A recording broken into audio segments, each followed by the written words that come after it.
தட்டை, சீடை, முறுக்கு, ரிப்பன் பக்கோடா, அதிரசம், என்ன வேணாலும் செய்யுங்க.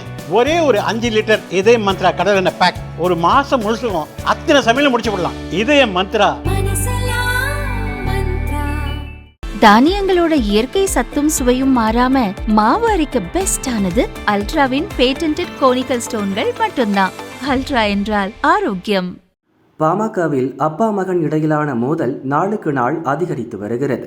ஒருவர் நிர்வாகியை நீக்கியும் மற்றொருவர் அவர் நீடிப்பார் என்றும் அறிக்கை வெளியிட்டு வருகின்றனர். செயல் தலைவர் பதவியை அன்புமணி ஏற்றால் மட்டுமே இப்பிரச்சனை முடிவுக்கு வரும் என ராமதாஸ் உறுதியாக கூறி வருகிறார். வயது முதிர்வால் ராமதாஸ் குழந்தை போல மாறிவிட்டார். அவரை சுற்றி 3 தீய சக்திகள் உள்ளன.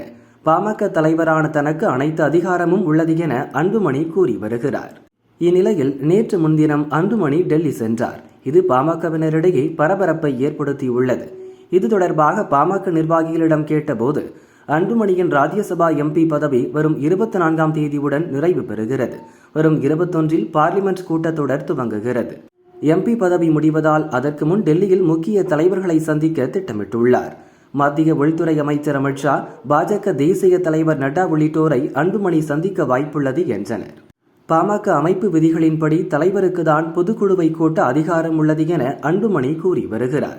பொதுச் செயலர் வடிவேல் ராவணன், பொருளாளர் திலகபாமாவை நீக்கிவிட்டு புதியவர்களை கட்சி நிர்வாகிகளாக ராமதாஸ் நியமித்துள்ளார். பொதுக்குழுவை கூட்டவும் ராமதாஸ் தயாராகி வருகிறார். பாமக தலைவராக தானும் பொதுச் செயலராக வடிவேல் ராவணன், பொருளாளராக திலகபாமா ஆகியோர் தொடர்வதாகவும் தேர்தல் ஆணையத்திடம் அன்புமணி கடிதம் அளிக்கவிருப்பதாகவும் அப்போது மாவட்ட செயலர்கள் மற்றும் நிர்வாகிகள் பட்டியலை கொடுக்கவிருப்பதாகவும் பாமகவினர் தெரிவித்தனர். தமிழக காங்கிரஸ் தலைவர் செல்வ பெருந்தகை ராமதாஸை சந்தித்ததும் விசிக தலைவர் திருமாவளவன் ராமதாஸை புகழ்ந்து பேசுவதும் திமுகவின் சூழ்ச்சி என அன்புமணி குற்றம் சாட்டியுள்ளார். இந்த சூழ்ச்சியை உடைப்பதோடு பாஜகவுடன் பேசி அதிமுக கூட்டணியில் வலுவான கட்சியாக இணையவும் சில ஏற்பாடுகளை செய்யவே அவர் டெல்லி சென்றுள்ளதாக கூறப்படுகிறது.